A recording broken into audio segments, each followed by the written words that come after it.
नमस्कार दर्शकों, बहुत बहुत स्वागत है कीर्ति मूवी न्यूज़ में। जैसे आप सभी को पता है कि ग्राम विकास के मुद्दे तो सभी होते हैं, तो इन्हीं मुद्दों को लेकर आज हम ग्राम कुराली में आ चुके हैं पंडित विपिन शास्त्री जी के पास में। जानते हैं कि किन मुद्दों को लेकर इन्होंने ये चुनाव जीता। जी बहुत बहुत स्वागत है आपका कीर्ति मूवी न्यूज़ में। शास्त्री जी, कैसे देखा आपने चुनाव को? मुद्दे की बात, विकास के मुद्दे की बात तो सभी करते हैं, ऐसा कौन से खास मुद्दे जिसको लेकर आप प्रधान बने हैं? देखिए, सबसे पहले तो जो मुद्दा है हमारे यहाँ पे शमशान घाट का मुद्दा है। शमशान घाट में अभी तक कोई विकास नहीं हो पाया था। इतने प्रावधान रहे हैं, किसी ने सरकारी धन 1 रुपया भी नहीं लगाया और वहाँ पे घास इत्यादि जमा हुआ था। और शमशान घाट का हमारा जो जाने का रास्ता है वो भी नहीं है। सबसे पहले तो हम जो है रास्ता डीएम साहब के द्वारा, एसडीएम साहब के द्वारा निकलवाने की कोशिश कर रहे हैं। पहले रास्ता निकल जाए और उसके बाद में अंत्येष्टि का जो सरकारी धन होता है उसको हम वहाँ पर लगाएंगे। अगर बात करें, मुस्लिम वोट भी है आपके गांव में, तो मुस्लिमों के लिए जो कब्रिस्तान होते हैं उसकी कैसी व्यवस्था है आपके गांव में? देखिए, अभी हमने जो है चेयर मंगवाई थी गांव में। कुछ चेयर हमने शमशान में भी लगवाई हैं और कुछ चेयर हमने कब्रिस्तान में भी लगवाई है। देखिए, विकास होगा तो दोनों का होगा। वैसे पूर्व प्रधानों ने, जितने भी पूर्व प्रधान रहे, उन्होंने शमशान घाट में नहीं लगाया धन, और कब्रिस्तान की जैसे कि बाउंड्री इत्यादि उन्होंने करवाई है। तो उस बात को भी देखते हुए थोड़ा बड़ा विचित्र लगा कि भाई पूर्व प्रधानों ने कब्रिस्तान में तो धन लगाया मगर शमशान घाट में 1 रुपया नहीं लगाया किसी प्रधान ने। इतने प्रधान आकर के चले गए। दूसरी बात, विकास की बात की जाए तो विकास में देखिए, गांव में जो अभी टंकी का प्रस्ताव पास करवाया है, गांव में टंकी जो हमारे माननीय नरेंद्र मोदी प्रधानमंत्री जी दे रहे हैं, उनके द्वारा, केंद्र सरकार के द्वारा प्रत्येक गांव में टंकी का आयोजन किया गया है। उन्होंने लगवा रहे हैं। तो हमारे गांव में भी अभी टंकी का प्रस्ताव पास हुआ है। उसके लिए ज़मीन कहीं देख लिया आप लोगों ने? उसके लिए हमने ज़मीन देखी है, ज़मीन की सर्वे करवा दिया है। ज़मीन में वाटर लेवल होता है वो मशीन के द्वारा चेक करवा दिया गया है। वो माप करके चले गए हैं। अभी 10 तारीख के बाद में, आने वाली 10 तारीख को कार्य शुरू हो जाएगा उसमें। अगर अभी सचिवालय का निर्माण किया और हमने जो है स्कूल में, प्राइमरी स्कूल है उसमें जो है थोड़ी व्यवस्था ठीक नहीं थी। नीचे भी वैसी ईंटें पड़ी हुई थी, तो उसमें इंटरलॉकिंग लगवाई है और गांव में लाइट लगवाई है और जो है डस्टबिन जो होते हैं कूड़ेदान के वे करवाए हैं।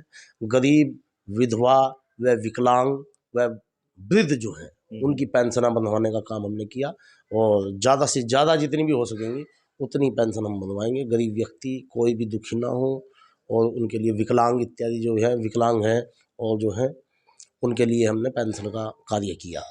और विकास के लिए जितना भी कार्य होगा उतना करवाने की कोशिश करेंगे ज़्यादा से ज़्यादा। और गांव में हैंडपम्प ख़राब हो रहे थे, अभी कुछ हैंडपम्प सही भी करवाए हैं, जितने भी तो ख़राब थे। और 4 हैंडपम्प रिवॉल्व करवा चुके हैं अभी तक हम। जिन हैंडपम्प का पानी बिल्कुल ख़राब हो चुका था, जो पानी भर के रखते थे वो पीला हो जाता था, तो उसके कारण जो है बीमारी लगती है। तो उसके लिए हमने जो है 4 रिवॉल्व करवाया अभी हैंडपम्प। और विकास के लिए जितना भी होगा अपने से, गांव के विकास के लिए कार्य करेंगे। और सबसे बड़ी बात है कि आपस में हिंदू मुस्लिम जो हैं आपस में प्रेम बना के रखें। मेरा तो यही संदेश है सभी से, गांव में शांति बनाए रखें। जैसे कि आजकल चल रहा है राजनीति में भी, वैसे भी चल रहा है, तो कोई भी औरों की, जैसे कि सोशल मीडिया पर मैसेज आते हैं व्हाट्सएप के द्वारा भड़काऊ भाषण के, कोई भी उन पर ध्यान ना दे और गांव में सुख शांति बनाए रखे हिंदू मुस्लिम भाई। जो गांव के युवा है, वो शिक्षा में ऊपर उठेंगे। और जब देखिए, जब शिक्षा ही नहीं होगी तो नौकरी कहां से होगी, क्योंकि नौकरी के लिए शिक्षा चाहिए। हमारे गांव में कुछ बच्चे जो पढ़े लिखे थे, देखिए वो युवा नौकरी पर भी जा रहे हैं। अभी हमारे ताऊ जी का लड़के हैं, उनको आर्मी में ही नौकरी मिली। 2 लड़के हैं, दोनों आर्मी में हैं। और हमारे जो हरिजन परिवार के बच्चे हैं उनको ग्राम सहायक की नौकरी मिली और भी अन्य कंपनियों में काम कर रहे हैं। ऐसा नहीं है कि रोजगार नहीं मिला, रोजगार मिला। देखिए, विपक्ष जो होता है, जो विपक्ष विरोध करता है, वो पढ़े लिखे बच्चों को पैसा दे करके या कुछ अन्य उपहार दे करके उनको जो है अपने उसमें लेते हैं और वो उसका विरोध करते हैं। जो बच्चे जाने वाले हैं वो भी नहीं पहुंच पाते। माननीय मुख्यमंत्री से अपील करूंगा, हमारे गांव में शमशान घाट के लिए रास्ता नहीं है। कृपया हमें डीएम साहब के द्वारा, एसडीएम साहब के द्वारा बुलवा करके हमें रास्ता देने की कृपा करें।